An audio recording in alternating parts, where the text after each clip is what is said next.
அனைவருக்கும் இனிய மாலை வணக்கங்கள். ஒலிம்பியா ஐஏஎஸ் அகாடமி சார்பாக இன்றைய காணொலியில நாம பார்க்க இருக்கக்கூடிய ஏரியா என்னன்னு பாத்தீங்கன்னா, டிஎன்பிஎஸ்சி தேர்வாணையம் லாஸ்டா நடத்தி முடித்துள்ள ஒரு 5 எக்ஸாம்ஸ்ல இருந்து ஒரு 5 எக்ஸாம்ஸ்ல இருந்து ஏற்கனவே கேட்கப்பட்ட ப்ரீவியஸ் கொஸ்டின்ஸ் தான் நாம அனலைஸ் பண்ண போறோம். இந்த ப்ரீவியஸ் கொஸ்டின்ஸ் குறிப்பா யூனிட் 6, இதற்கு முன்பு வந்து சிலபஸ் சேஞ்ச் பண்றதுக்கு முன்ன யூனிட் 8 இருந்திருக்கும். தற்போது அது யூனிட் 6ல இருக்கு. பொது தமிழ் சார்ந்த, அதாவது திருக்குறள் சார்ந்த கேள்விகள், அதற்கு அடுத்ததான் வந்து பாத்தீங்கன்னா நூலாசிரியர் சார்ந்த கேள்விகள் பொது தமிழ் ஏரியாவில இருந்து குறையாம ஜிஎஸ் பகுதியில ஒரு 7 to 8 கொஸ்டின்ஸ் கேட்கிறாங்க. ஸோ ஏற்கனவே நம்ம பொது தமிழ் பகுதியில் ஒரு 100 கேள்வியும், ஜிஎஸ் பகுதியில் ஒரு 7 to 8 ஆர் சம்டைம்ஸ் வந்து 10 கொஸ்டின்ஸ் கூட கேட்குறாங்க. ஒரு ஆவரேஜா ஒரு 110 கேள்வி வந்து பொது தமிழ் சார்ந்த கேள்விகளா இருக்கும். நம்ம ஈஸியா ஒரு எக்ஸாமை கிளியர் பண்றதுக்கு மிக முக்கிய பங்களிப்பா இருக்கக்கூடியது என்னன்னு பாத்தீங்கன்னா ப்ரீவியஸ் இயர்ஸ் கொஸ்டின் தான். ஒரு ஆஸ்பிரண்ட் புதுசா ஸ்டார்ட் பண்றவங்களுக்கும் சரி, ஏற்கனவே 1 or 2 மார்க்ல போறவங்களுக்கும் சரி, ப்ரீவியஸ் கொஸ்டின்ஸ் வந்து ரொம்ப ரொம்ப ஹெல்ப்ஃபுல்லா இருக்கும். ஏன் அப்படின்னா சிலபஸ் படி நம்ம படிக்கணும். அதிலும் குறிப்பா பள்ளி பாட புத்தகங்களை தெளிவா வரி வரியா படிக்கணும். சிலபஸ் ஏரியாவை நல்லா படிக்கணும். அது ரொம்ப ரொம்ப முக்கியமானது. வெரி இம்பார்ட்டன்ட் கொஸ்டின்ஸை மட்டும் நம்ம படிச்சுட்டு அப்படியே வந்து டிட்டோ மனப்பாடம் பண்ணிட்டு போனாங்கன்னா இப்ப இருக்கிற காலகட்டத்தில் கட்டாயம் வந்து முடியாது. ஸோ கொஸ்டின்ஸ் ஏரியாவை தெளிவா உள்வாங்கிக்கணும். எப்படியெல்லாம் ஒவ்வொரு எக்ஸாம்லயும் பொது தமிழ் சார்ந்த பகுதியை ஜிஎஸ் பகுதியில் எப்படியெல்லாம் கேட்குறாங்க அப்படின்றது நமக்கு தெரியறதுக்கு, ஒரு ஐடியா கிடைக்கிறதுக்கு ரொம்ப ஹெல்ப்ஃபுல்லா இருக்கக்கூடியது ப்ரீவியஸ் இயர்ஸ் கொஸ்டின் தான். ஸோ ப்ரீவியஸ் இயர்ஸ் கொஸ்டின்ஸை பொறுத்தவரையும் யாரெல்லாம் தொடர்ந்து ரிவிஷன் பண்ணிட்டே இருக்காங்களோ அவங்கலாம் வந்து பாத்தீங்கன்னா மற்றவர்களை காட்டிலும் ஈஸியா வந்து ஸ்கோர் பண்றதுக்கு, அந்த கேள்விகளை அணுகுவதற்கு எளிமையா இருக்கும். அது ரொம்ப ரொம்ப முக்கியமானது. ஒரு வெற்றியை மிக விரைவில் அடைவதற்கு மிக முக்கிய பங்களிப்பா இருக்கக்கூடியது ப்ரீவியஸ் லாஸ்ட் ஒரு 5 வருஷம் கொஸ்டின் பேப்பரை அனலைஸ் பண்ணி ஈச் அண்ட் எவ்ரி ஏரியாவில் இருந்தும் டாபிக் வைஸா வந்து ப்ரிப்பரேஷன் ஸ்டார்ட் பண்ணும்போது ஈஸியா இருக்கும். 1 or 2 எக்ஸாம்லேயே நம்ம கிளியர் பண்ணிட்டு நம்மளுடைய எய்மை வந்து அச்சீவ் பண்ணிடலாம். ஸோ நம்ம இந்த வீடியோவை பொறுத்தவரையும் யூனிட் 6ல இருக்கக்கூடிய மிக முக்கியமான கேள்விகள் ஏற்கனவே ரிப்பீட்டடா கேட்டிருக்காங்க, எங்கிருந்து எடுத்திருக்காங்க, அதே போல ஸ்கூல் புக்ஸ்ல எங்க இருந்தாலும் கேட்டிருக்காங்க அப்படின்றத நம்ம இந்த காணொலியில் பார்க்கலாம். முதல் முறையா நம்ம சேனலை பார்க்குறவங்க மறக்காம சப்ஸ்கிரைப் பண்ணிட்டு அண்ட் பெல் சிம்பலை கிளிக் பண்ணிடுங்க.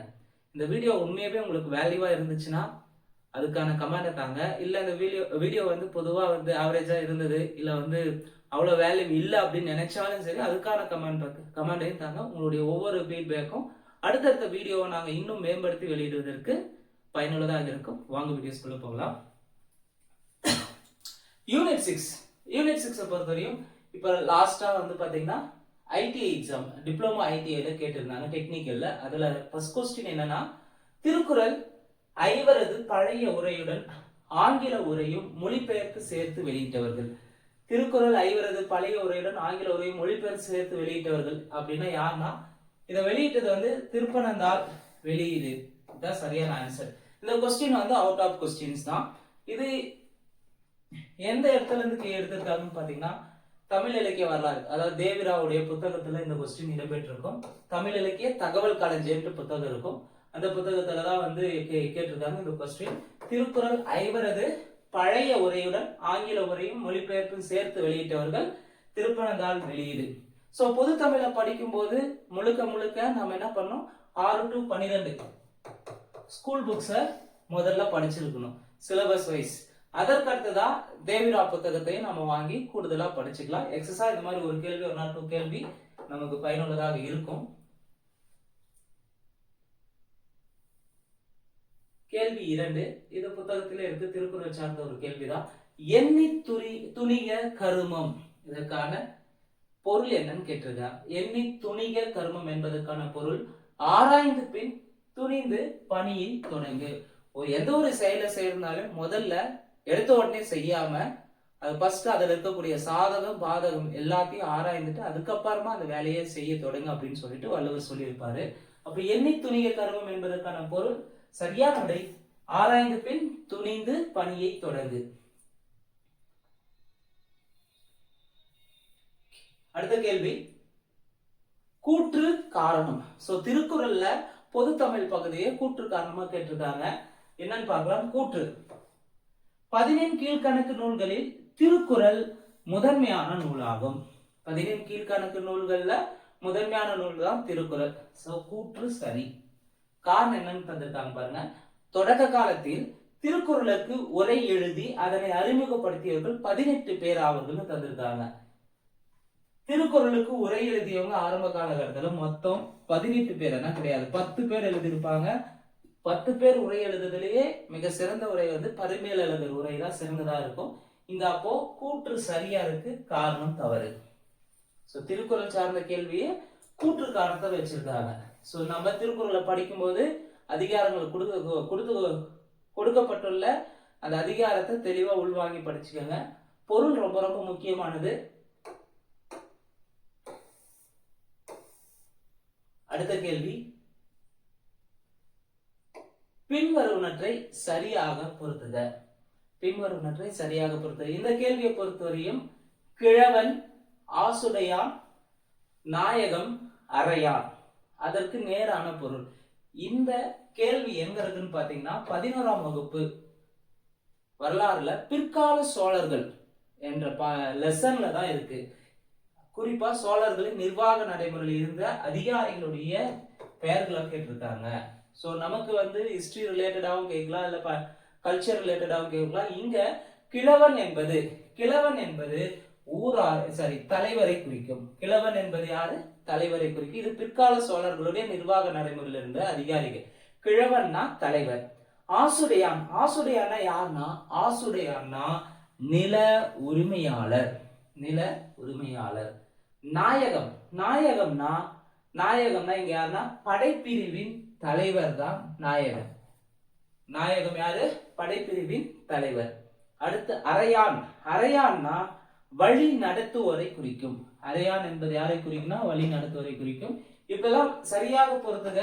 சோ மேட்ச் த ஃபாலோவிங்க பொறுத்தவரையும் கொஸ்டின்ஸ் 4 இருக்கு ஆப்ஷன். ஆனா இங்க இது வந்து பாத்தீங்கன்னா அதுக்கான கீ 5 தந்திருப்பாங்க. இதுக்கு முன்ன வந்து பாத்தீங்கன்னா டிஎன்பிசில 4 கூற்று 4 தந்திருப்பாங்க. இப்போ எக்ஸஸா வந்து ஒரு ஆட் பண்ணிருப்பாங்க. சோ அதனை எது சரியா மேட்ச் பொருந்தது அப்படின்றத தெளிவா பார்த்துட்டாங்க, கன்ஃபியூஸ் ஆகாம. இதுவும் ஒரு ஸ்மால் சேஞ்சஸ் தான் ரீசர்ச் கொஸ்டின் பேப்பர்ல.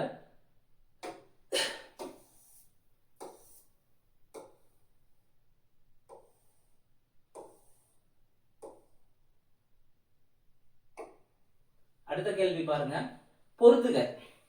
ஆதரவு தேர்தலின் சின்னம் எதுன்னு கேட்டிருக்காங்க. ஆதரவு தேர்தலின் சின்னம் அசோக மரத்தின் இலையை குறிக்கும். ஆதரவு தேர்தலின் சின்னம் எது? அசோக மரத்தின் இலை தான் ஆதரவு தேர்தலின் சின்னமாக கருதப்படுகிறது. அன்பின் சின்னம் பாத்தீங்கன்னா வெள்ளை அள்ளி மலரை குறிக்கிறது. வெள்ளை அள்ளி மலர் எதற்கு உதாரணமா இருக்கா? அன்பின் சின்னமாக உள்ளது. காகம் ஒரு நல்ல முன்னறிவிப்பான். இதெல்லாம் வந்து பாத்தீங்கன்னா அவுட் ஆஃப் சிலபஸ் தான். காகம் ஒரு நல்ல முன்னறிவிப்பான் தமிழ் இலக்கியத்துல. இது எதுல இருக்குன்னு பாத்தீங்கன்னா குறுந்தொகை நூல்ல சொல்லியிருப்பாங்க. காகம் ஒரு நல்ல முன்னறிவிப்பான உள்ளது. நெக்ஸ்ட் ஒன் பண்டில் விளையாட்டை பொறுத்தவரையும் பண்டில் என்பது பெண்கள் விளையாடக்கூடிய ஒரு விளையாட்டு. அதை வந்து பாத்தீங்கன்னா நற்றிணை நூல்ல குறிப்பிட்டிருப்பாங்க. நாம நேத்து லாஸ்ட் வீடியோல வந்து பாத்தீங்கன்னா பிஓ எக்ஸாம்ஸ்ல பார்த்திருப்பாங்க நற்றிணை தொடர்பா. அதோட ஓரல் அப்படின்ற ஒரு விளையாட்டையும் இங்க கொடுத்திருப்பாங்க நற்றிணையில. சோ இங்க பண்டில் விளையாட்டு எதிர சொல்லியிருக்காங்க நற்றிணை. இந்த சரியான ஆப்ஷன் பாம்பே. ஆதரவு தேர்தலின் சின்னம் எது? அசோக மரத்தின் இலை. அன்பின் சின்னமா வெள்ளை அள்ளி மலரை குறிக்கும். காகம் ஒரு நல்ல முன்னறிவிப்பான் என்று குறுந்தொகையில் குறிப்பிடப்பட்டுள்ளது. பண்டில் விளையாட்டு நற்றிணையில் இடம்பெற்றுள்ளன. கேள்வி எப்படி செட் பண்ணிருக்காங்கன்னு பாருங்க. அடுத்த கேள்வி,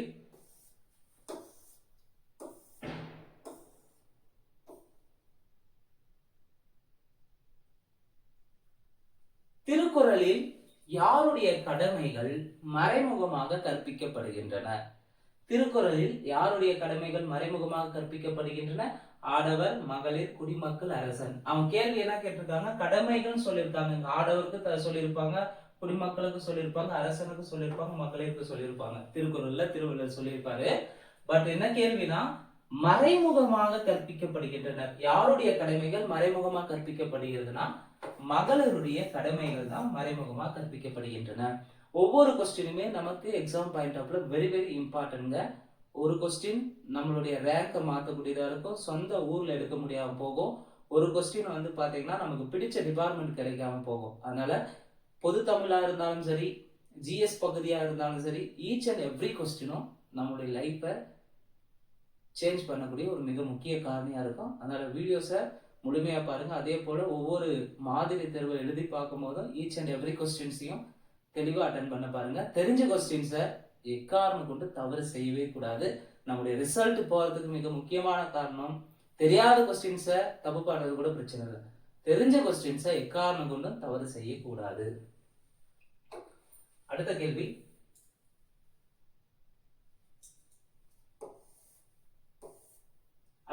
மேட்ச் த ஃபாலோவிங் கேட்டிருக்காங்க. புத்தகங்களையும் ஆசிரியரின் பெயரையும் சரியாக பொருத்துக. சோ திருக்குறள் சார்ந்த நூல்கள் அதனுடைய ஆசிரியர் தான் கேட்டிருக்காங்க. திருக்குறள் உரைவளம் அவுட் ஆஃப் சிலபஸ் தான். திருக்குறள் உரைவளம் என்ற நூலை எழுதியவர் யாருன்னா திருக்குறள் உரை வளம் என்ற நூலை எழுதிந்து தண்டபாணி தேசிகர். 2 திருக்குறள் நுண்பொருள் மாலை. திருக்குறள் நுண்பொருள் மாலை என்ற நூலை எழுதியவர் காரி ரத்தின கவிராயர். நுண்பொருள் மாலை ரத்தினம் ஞாபகம் வச்சுக்கோங்க, காரி ரத்தின கவிராயர். 3 திருக்குறள் ஆராய்ச்சி பதிப்பு. திருக்குறள் ஆராய்ச்சி பதிப்பு யார் எழுதியிருப்பார்னா கீவா ஜெகநாதன். கீவா ஜெகநாதன். வாழும் வள்ளுவம் நமக்கு தெரிஞ்சதுதான், வாழும் வள்ளுவம் வாசே குழந்தைசாமி. சோ திருக்குறள் சார்ந்த நூலாசிரியர்களை தெளிவா பார்த்து வச்சுக்காங்க. சோ திருக்குறள் உரைவளம் என்ற நூல் எழுதுந்து தண்டபாணி தேசிகர். திருக்குறள் நுண்பொருள் மாலை காரி ரத்தின கவிராயர்.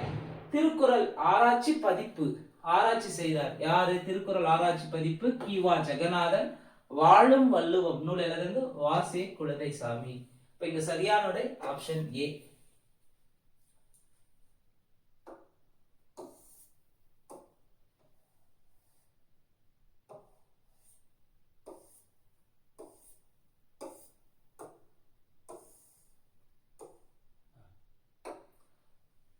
திருக்குறள்ல இருந்து இன்னொரு மற்றொரு கேள்வி, உடையவர்கள் என்போர் எதை உடையவர் என்று வள்ளுவர் கூறுகிறார்? சோ உடையவர்கள்னா யாரு?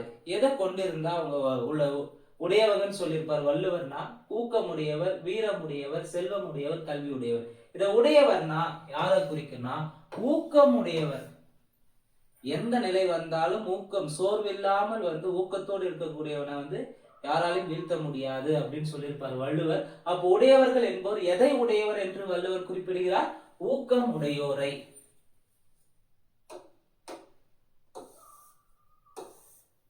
அடுத்த கேள்வி, பொறுத்துக. தலைச்சங்க புலவனார் தம்முள். தலைச்சங்க புலவனார் தம்முள் என்று அழைக்கப்படுவர் யார்னா தலைச்சங்க புலவனார் தம்முள் என்றவர் சேக்கிழார். அகன்பொதியில் திருமுனிவன். அகன்பொதியில் திருமுனிவன் யார்னா கம்பர். அகன்பொதியில் திருமுனிவன் தமிழ் சங்கம் கம்பர். அடுத்து கூடலில் ஆய்ந்த ஒன்றின் தமிழ். கூடலில் ஆய்ந்த ஒன்றின் தமிழ் பாத்தீங்கன்னா மாணிக்க வாசகர். மதுரை தொகையாக்கினான். மதுரை தொகையாக்கினான் என்ற அழைக்கப்படுவது யாருன்னா திருஞான சம்பந்தர். மதுரை தொகையாக்கினான் திருஞான சம்பந்தர். தலைச்சங்க புலவனார் தம்முள் அப்படின்றவர் சேக்கிழார். அகன்பொதியில் திருமுனிவன் தமிழ் சங்கம் கம்பர். கூடலினால் ஆய்ந்த ஒன்றின் தமிழ் என்கிறார் மாணிக்க வாசகர். மதுரை தொகையாக்கியான். மதுரை தொகை ஆக்கியான் யார்னா திருஞான சம்பந்தர். சரியான ஆப்ஷன் டெல்லி. 2, 1, 4, 3. கேள்வியை பொறுத்தவரையும் நமக்கு பாத்தீங்கன்னா பொது தமிழ்ல இருந்து தெளிவா டெப்தா கேட்டு வச்சிருக்காங்க. ஒரு சில திருக்குறள் ஒரு 6 கேள்வி இருக்குன்னா அதுல குறைந்தது ஒரு 2ல இருந்து 3 கொஸ்டின் ஈஸியா இருக்கும். அது இல்லாம அதுக்கு அடுத்து திருக்குறள் சார்ந்த நூல் ஆசிரியர்கள் கேட்கிறாங்க. அதற்கடுத்து பாத்தீங்கன்னா திருக்குறள்ல இருந்து பாத்தீங்கன்னா ஏதாவது முக்கியமானது அப்டேட் பண்ணது அது ரிலேட்டடாகவும் கொஸ்டின்ஸா செட் பண்ணிருக்காங்க. அடுத்த கேள்வியை பார்ப்போம். சங்ககால தமிழ் சமூகத்தில் தோன்றுவன் மாதோ போர்க்களத்தானே என வீரத்திற்கு முக்கியத்துவம் கொடுத்து பாடிய பெண்பால் புலவர். சோ சங்ககால தமிழ் சமூகம் நமக்கு யூனிட் 6ல இருக்கும் சங்க காலத்தை பத்தி. சோ சங்ககால தமிழ் சமூகத்தில் தோன்றுவன் மாதோ போர்க்களத்தானே என வீரத்திற்கு முக்கியத்துவம் கொடுத்து பாடியவர் காவல் பெண்டு.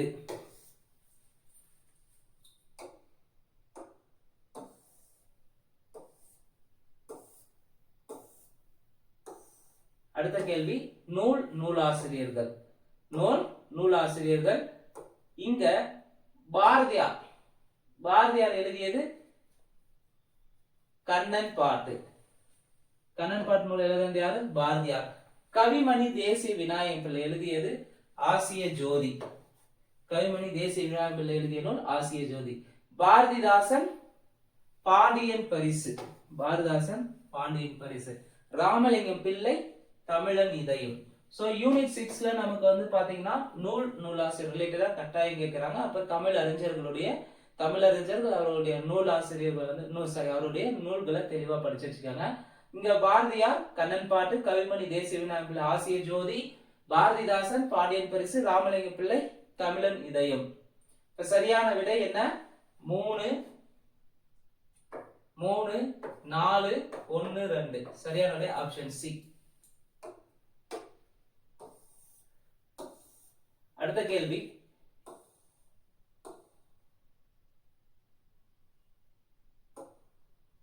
பின்வருவனற்றுள் எவை சரியாக பொருந்தியுள்ளன?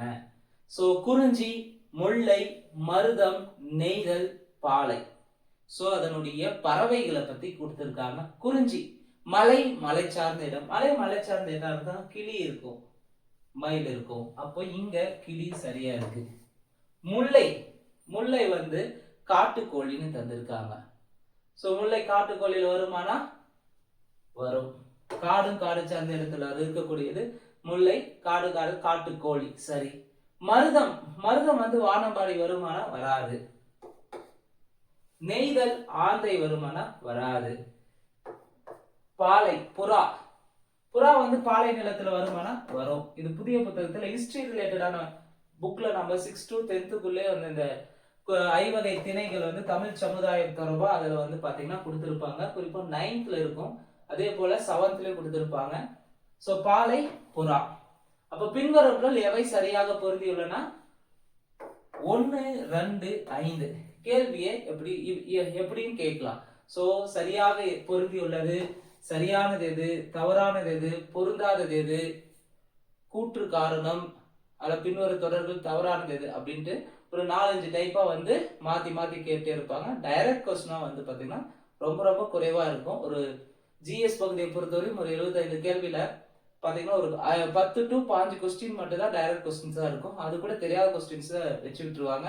சோ நமக்கு ஒரு ஏரியா இருக்குன்னா ஐவகை திணைகள் இருக்குன்னா ஐவகை திணைகளை பத்தி தெளிவா படிச்சிருக்கணும். ஐவகை நிலங்கள், அந்த ஐவகை நிலங்களுக்கான மக்கள் யாரு, அதுக்கடுத்து வந்து பாத்தீங்கன்னா அதனுடைய தொழில் என்ன, பறவை, அடுத்து விலங்குகள், இப்படின்றது எல்லாத்தையும் நம்ம டீட்டெயிலா படிச்சு ஒரு முறை படிச்சா ஞாபகம் வருமானா? வராது.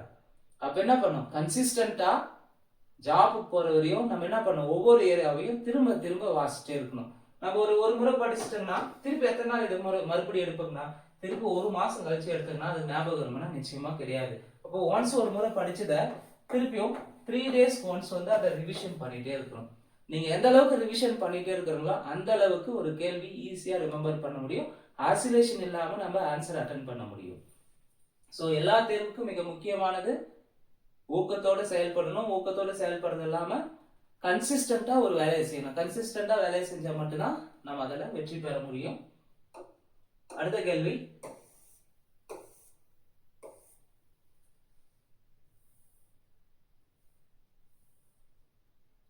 இந்த கேள்வி பாத்தீங்கன்னா சரியான பொருத்தங்களை தேர்ந்தெடுக்கன்னு கேட்டிருக்காங்க. காவேரிப்பாக்கம் கல்வெட்டு, திருமுக்குடல் கல்வெட்டு, திருவாலங்காடு செப்பேடு, உத்திரமேரு கல்வெட்டு. இது பாத்தீங்கன்னா ஹிஸ்டரியில இருக்கும், சோசியல் சயின்ஸ்ல. சோ அதுல வந்து பாத்தீங்கன்னா காவேரிப்பாக்கம் கல்வெட்டு வருகுண பாண்டியன் தானா? கிடையாது, தவறு. திருமுக்குடல் கல்வெட்டு யாருடைய ஆட்சி காலம்னா வீர ராஜேந்திரன் ஆட்சி காலம். திருவாலங்காடு செப்பேடு முதலாம் ராஜேந்திர சோழனுடையது. உத்திரமேரு கல்வெட்டு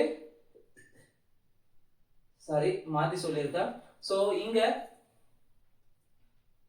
காவேரிப்பாக்க கல்வெட்டு வந்து பாத்தீங்கன்னா முதலாம் வரகுண பாண்டியன், திருமுக்குடல் கல்வெட்டு வீர ராஜேந்திரன், திருவாலங்காடு செப்பேடு முதலாம் ராஜேந்திரன், உத்திரமேரு கல்வெட்டு முதலாம் பராந்தகன் வரணும், அன்பில் செப்பேடு. சோ இங்க உத்திரமேரு கல்வெட்டு முதலாம் பராந்தகன் வராது. அப்போ இங்க சரியான பொருத்தங்களை தேர்ந்தெடுக்குன்னு கேட்டிருக்காங்க. சரியானது காவேரிப்பாக்கம் கல்வெட்டு வரகுண பாண்டியன், திருமுக்குடல் கல்வெட்டு வீர ராஜேந்திரன், திருவாலங்காடு செப்பேடு முதலாம் ராஜேந்திரனுடையது. இப்ப இங்க சரியானது 1, 2, 3. அப்ப உத்திரமேரு கல்வெட்டு யாருடைய ஆட்சி காலத்தில் ஏற்படுத்தப்பட்டது? ஆன்சர் தெரிஞ்சவங்க கமெண்ட் பாக்ஸ்ல கமெண்ட் பண்ணுங்க. அடுத்தது சோ இந்த क्वेश्चन பாத்தீங்கன்னா நமக்கு ஸ்கூல் புக்ஸ்ல தான் இருக்கு. குறிப்பா வந்து ஹிஸ்டரியில சோழர்கள் கால பகுதியில இருக்கும். பண்டைய இலக்கியங்கள்ல தலைப்பு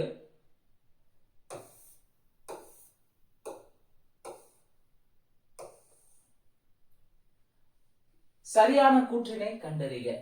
சரியான கூற்றினை கண்டறிக. திருக்குறள் சார்ந்த கேள்வி. திருக்குறளை வெவ்வேறு மொழிகளை மொழிபெயர்த்திருக்காங்க. சோ திருக்குறளை இந்தியில் மொழிபெயர்த்தவர் யாரு? திருக்குறளை இந்தியில மொழிபெயர்த்தவர் அப்பா தீட்சிதர் தான். சரி. திருக்குறளை ஜெர்மனியில் மொழிபெயர்த்தவர் ஏரியலா? ஜெர்மனில மொழிபெயர்த்தவர் ஏரியல்னா கிடையாது. ஏரியல் எதில மொழிபெயர்த்தனா பிரெஞ்சு மொழியில மொழிபெயர்த்திருப்பாரு. திருக்குறளை வந்து பிரெஞ்சு மொழியில மொழிபெயர்த்தவர் தான் ஏரியல் வருவாரு. அப்போ இரண்டாவது தவறு. 3, திருக்குறள் அகரத்தில் தொடங்கி நகரத்தில் முடிவடைகிறது. சரி. நட்பியல் 13 அதிகாரங்களை கொண்டிருக்கான திருக்குறள்ல கிடையாது. அப்போ நட்பியல் எத்தனை அதிகாரங்களை கொண்டிருக்குன்னு தெரியும். அப்போ அதிகாரத்தையும் ஒவ்வொரு அதிகாரத்தையும் எந்த நட்பியல், அடுத்து வந்து குற்றவியல், அடக்க முடியுமா அப்படின்றது எல்லா அதிகாரங்களும் எத்தனை அதிகாரங்களை கொண்டிருக்கு அப்படின்றதையும் கேள்வியா இங்க செட் பண்ணியிருக்காங்க. சோ அதிகாரங்கள் உட்பட திருக்குறளை தெளிவா படிச்சு வச்சுக்காங்க. சோ திருக்குறளை இந்தியில் மொழிபெயர்த்தவர் அப்பா தீட்சிதர். திருக்குறளை ஜெர்மனியில் மொழிபெயர்த்தவர் ஏரியல் கிடையாது. ஏரியல் வந்து பிரெஞ்சு மொழியில் மொழிபெயர்த்திருப்பாரு. திருக்குறள் அகரத்தில் தொடங்கி நகரத்தில் முடிகிறது. இங்க சரியான கூற்றினை கண்டறிகன்னு கேட்டிருக்காங்க. ஏதான ஒரு கொஸ்டின் வாட் இஸ் வாட்ல கேட்டிருக்காங்க. நம்ம இதுவரை பார்த்ததுல ஒரு 2 கொஸ்டின் மட்டும் தான் டைரக்டா கேட்டிருக்காங்க. மீது எல்லாமே சரியானது எது, பொருந்தாதது எது, அதுக்கு அடுத்து வந்து மேட்ச் த ஃபாலோயிங் கேட்டிருக்காங்க, கூற்று காரணத்தை கேட்டிருக்காங்க. இங்க சரியானது 1, 3 சரியா இருக்கு.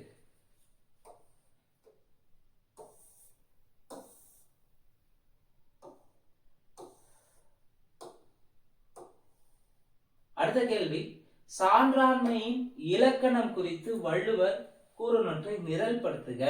வரிசைப்படுத்த சொல்லியிருக்காங்க. சான்றாண்மை டாபிக் நமக்கு இப்ப திருக்குறளை தந்திருப்பாங்க. இதுல வந்து சரியான வரிசை எதுன்னு கேட்டா அன்புறவு ஒப்புரவு காணும் அப்படின்ற அந்த ஒரு திருக்குறள் தொடங்க சான்றாண்மை தலைப்புல இதுல சரியான வரிசை கேட்டிருக்காங்க. சான்றாண்மையின் இலக்கணம் குறித்து வள்ளுவர் கூறுநொன்றை நிரல்படுத்துக. சோ ஹிஸ்டரி ரிலேட்டடா இயர் ரிலேட்டடா தான் கொஸ்டின் கேட்கணும்னு அவசியம் இல்லை. வரிசை கால வரிசைப்படுத்துக இங்க கேட்டு வச்சிருக்காங்க. சான்றாண்மையின் இலக்கணம் குறித்து வள்ளுவர் கூறுநொன்றை நிரல்படுத்துக. அப்ப இதுல எது ஃபர்ஸ்ட் வரணும் அப்படின்றதான் சொல்லியிருப்பாரு. அப்போ அன்பு, நாணம், கண்ணோட்டம், சரி, அன்பு, நாணம், ஒப்புரவு, கண்ணோட்டம், அடுத்து வாய்மை. சான்றாண்மையின் இலக்கணம் குறித்துல ஃபர்ஸ்ட் வரக்கூடியது அன்பு. 2 அந்த திருக்குறள்லயே அடங்கி இருக்கும். என்ன திருக்குறள்ன்றத ஆன்சர் தெரிஞ்சோ கமெண்ட் பாக்ஸ்ல கமெண்ட் பண்ணுங்க. சான்றாண்மையின் இலக்கணம் குறித்து வள்ளுவர் கூறுநொன்றை நிரல்படுத்துக. அன்பு 2, நாணம் 3, ஒப்புரவு 4, கண்ணோட்டம் 5, வாய்மை. இதான் சான்றாண்மை இலக்கணம் குறித்து வள்ளுவர் சொல்லக்கூடிய அந்த நிரல்கள், அதாவது வரிசைப்படுத்த சொல்லியிருக்காங்க. இந்த சரியான விடை ஆப்ஷன் டெல்லி.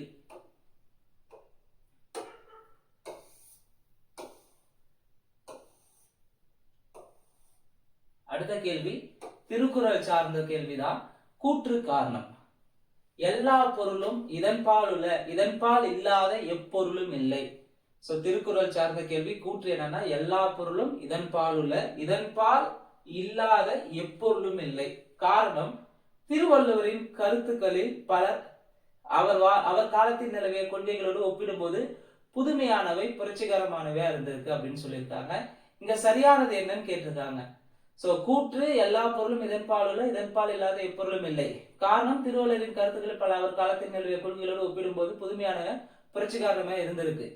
சோ இங்க கூற்றும் சரி, காரணமும் சரி. ஆனா இந்த கூற்றுக்கான காரணம் வந்து இதை விளக்குதானா? விளக்கல. அப்போ கூற்று சரி, காரணம் சரி. மேலும் காரணம் என்பது கூற்றிற்கான சரியான விளக்கம் அல்ல. இந்த கூற்று காரணத்தை பொறுத்தவரையும் இந்த காரணம் இந்த கூற்றோடு தொடர்புடையதா இருக்கணும். அதை எக்ஸ்பிளனேஷன் கொடுக்கக்கூடிய வகையில் இருந்தா மட்டும்தான் அது சரியே தவிர நார்மலா இருந்த மாதிரி இருக்காது. அப்போ அது வந்து கூற்று சரி காரணம் சரி. ஆனா இது எக்ஸ்பிளனேஷன் அந்த கூற்றுக்கு வந்து விளக்கத்தை தருதானா கிடையாது. சரியான விடை ஆப்ஷன் டெல்லி. திருக்குறள் சார்ந்ததையும் திரும்ப திரும்ப எப்படி கேட்கிறான்னு பாருங்க. வாட் இஸ் வாட் லெவல் இல்லாம. அடுத்த கேள்வி, இருப்பு முகம் செறித்த ஏந்தொழில் மறுப்பின் இப்பாடலில் பயின்றுதல் அணி என்னன்னு கேட்டிருக்காங்க. இருப்பு முகம் செறித்த ஏந்தொழில் மறுப்பின் இப்பாடலில் பயின்றுதல் அணி என்னன்னா ஓமை அணி. இருப்பு முகம் செறித்த ஏந்தொழில் மறுப்பின் என்ற பாடலில் பயின்றுதல் அணி ஓமை அணி பயின்றுள்ளது. அடுத்தது,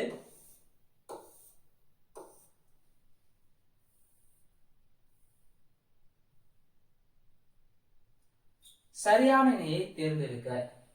தமிழகத்தில் சங்ககால காசுகள் கிடைத்த இடங்கள்ல இருந்து எது சரியா இருக்கு அப்படின்றத கேட்டிருக்காங்க. தர்மபுரி, தொப்பூர் எங்க இருக்குன்னா தர்மபுரி டிஸ்ட்ரிக்ட் தான் இருக்கு. இங்க சங்ககால காசு கிடைச்சிருக்காங்க கிடையாது.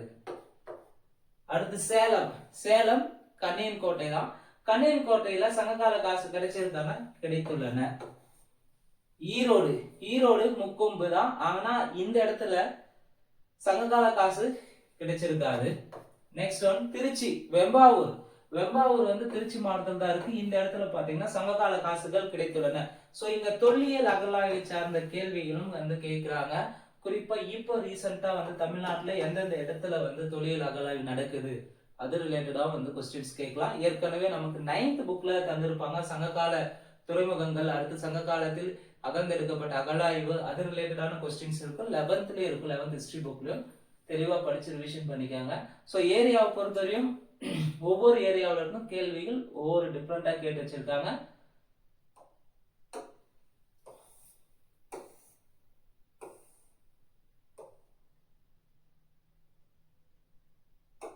விண்ணின்று பொய்ப்பின் விரிநீர் உயர்நலகத்து உள்நின்று உடற்றும் பசி. உலகில் மழை பெய்யாது போனால் ஏற்படும் பாதிப்பு என்ன? உலகில் மழை பெய்யாமல் போனா என்ன ஆகும்? வறுமை ஏற்படும், நோய் வரும். குறிப்பா பசி, நோய், வருத்தம். விண்ணின்று பொய்ப்பின் விரிநீர் உயர்நலகத்து உள்நின்று உடற்றும் பசி. உள்நின்று உடற்றும் பசி. உலகில் மழை பெய்யாது போனால் ஏற்படும் பாதிப்பு யாது? பசியும் நோயும் வருத்தும் மனிதர்களை. அடுத்த கேள்வி, திருக்குறளின் சிறப்பை கூறும் நூல் எதுன்னு கேட்டிருக்காங்க. திருக்குறளின் சிறப்பை கூறும் நூல் குமரேச வெண்பா, சதகேச வெண்பா, தமிழாற்று வெண்பா, ரதகோச வெண்பா. சோ திருக்குறளின் சிறப்பை கூறும் நூல் குமரேச வெண்பா. திருக்குறளின் சிறப்பை கூறும் நூல் எதுங்க? குமரேச வெண்பா. குமரேச வெண்பா நூலின் ஆசிரியர் யாருன்றத மறக்காம கமெண்ட் பாக்ஸ்ல கமெண்ட் பண்ணுங்க. சோ இந்த கமெண்ட் பாக்ஸ்ல கமெண்ட் பண்ண சொல்றதுக்கான ரீசனே, சோ இந்த கேள்விய குமரேச வெண்பா நம்ம வீடியோல பாத்துருவோங்க. இது யார் சொன்னாங்க அப்படின்னு நீங்க ஈஸியா சர்ச் பண்ணும்போது அது ஈஸியா நிக்கும், மறக்காது. அடுத்தது,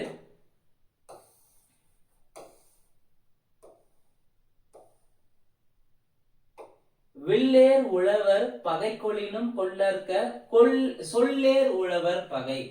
வில்லேர் உழவர் பகை கொளினும் கொள்ளற்க சொல்லேர் உழவர் பகை. அதாவது வில்லோடு போர் புரியவங்க கூட நீங்க பகையை வந்து மேற்கொள்ளலாம். ஆனா அதாவது அறிஞர்களோட ஆசிரியர்களுடைய சொற்குற்றத்துக்கு ஆகக்கூடாது அப்படின்னு சொல்லியிருப்பாரு வள்ளுவர். வில்லேர் உழவர் பகை கொள்ளினும் கொள்ளற்க சொல்லேர் உழவர் பகை. யாருடன் பகை கொள்ள கூடாது என்று என்கிறார் வள்ளுவர்னா அறிஞர்களுடன் வந்து பகை கொள்ளக்கூடாது. அது ரொம்ப ரொம்ப முக்கியமானது. சொல்லேர் உழவர் பகை, அறிஞர்களுடன் பகை கொள்ளக்கூடாது என்று குறிப்பிட்டிருப்பார் வள்ளுவர். சோ திருக்குறள் சார்ந்த கேள்விதான். அடுத்து வந்து பாத்தீங்கன்னா, திருப்பனந்தாள் காசி மடம் வெளியிட்ட திருக்குறள் நூல் எது? இதுவும் வந்து பாத்தீங்கன்னா எதுல இருக்குன்னா தேவிரா புத்தகத்துல இருக்கும். திருப்பனந்தாள் காசி மடம் வெளியிட்ட திருக்குறள் நூல் எதுன்னு பாத்தீங்கன்னா திருக்குறள் உரைக்கொத்து. திருக்குறள் உரைக்கொத்து தான் வந்து திருப்பனந்தாள் காசி மடம் வெளியிட்ட திருக்குறள் நூலாகும். திருக்குறள் உரைக்கொத்து.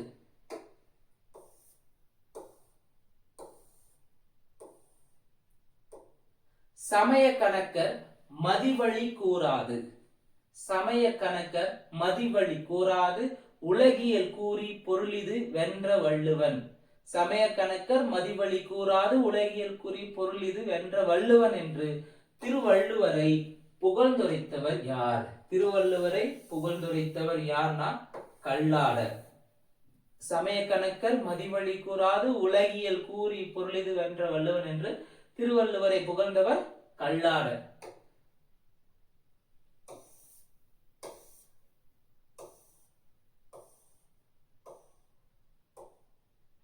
கொடுக்கப்பட்டவற்றுள் சரியான பொருத்தங்களை தேர்ந்தெடுக்க.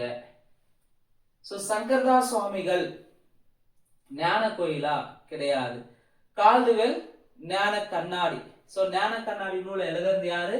கால்டுவெல் தான் எழுதியிருப்பாரு. சரி. படிக்காசு புலவர் தொண்ட மண்டல சதகம் என்ற நூலை எழுதியிருப்பாரு. சரி.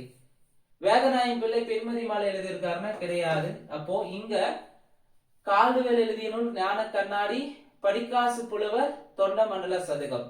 இங்க சரியானது 2, 3 மட்டும் சரியா இருக்கு, 1, 4 தவறா இருக்கு. ஞான கோயில் என்ற நூலை எழுதியவர் யார்? பெண்மதி மாலை என்ற நூலை எழுதியவர் யார் என்றவங்க ஆன்சர் தெரிஞ்சவர் கமெண்ட் பண்ணுங்க. அடுத்தது வந்து பாத்தீங்கன்னா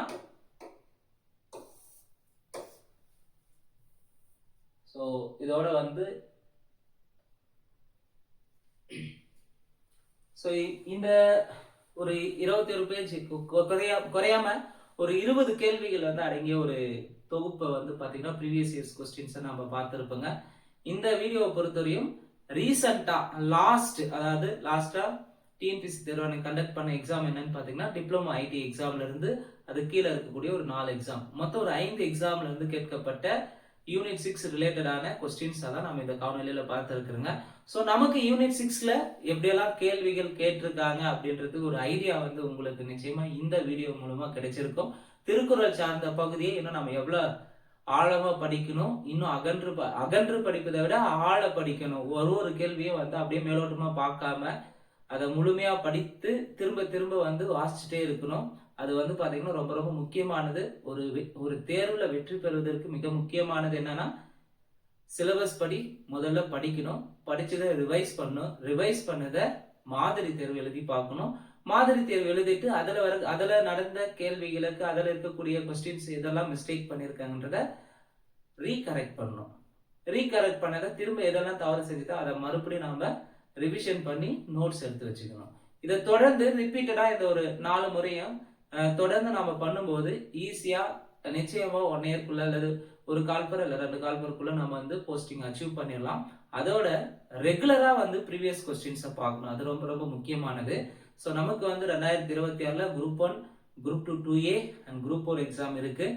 இந்த எக்ஸாம்ஸ்க்கெல்லாம் வந்து பாத்தீங்கன்னா ஒலிம்பியா ஐஏஎஸ் அகாடமி சார்பா இப்ப இருக்கக்கூடிய பேட்டர்ன் படி பாத்தீங்கன்னா test series, combined test series போயிட்டு இருக்கு. இந்த கம்பைன்டு டெஸ்ட் சீரிஸை பொறுத்தவரையும் முழுக்க வந்து பாத்தீங்கன்னா ஆன்லைன் ஆஃப்லைன் 2 பேருக்குமே ஈக்குவலா வந்து பாத்தீங்கன்னா வழங்கப்பட்டு வருகிறது.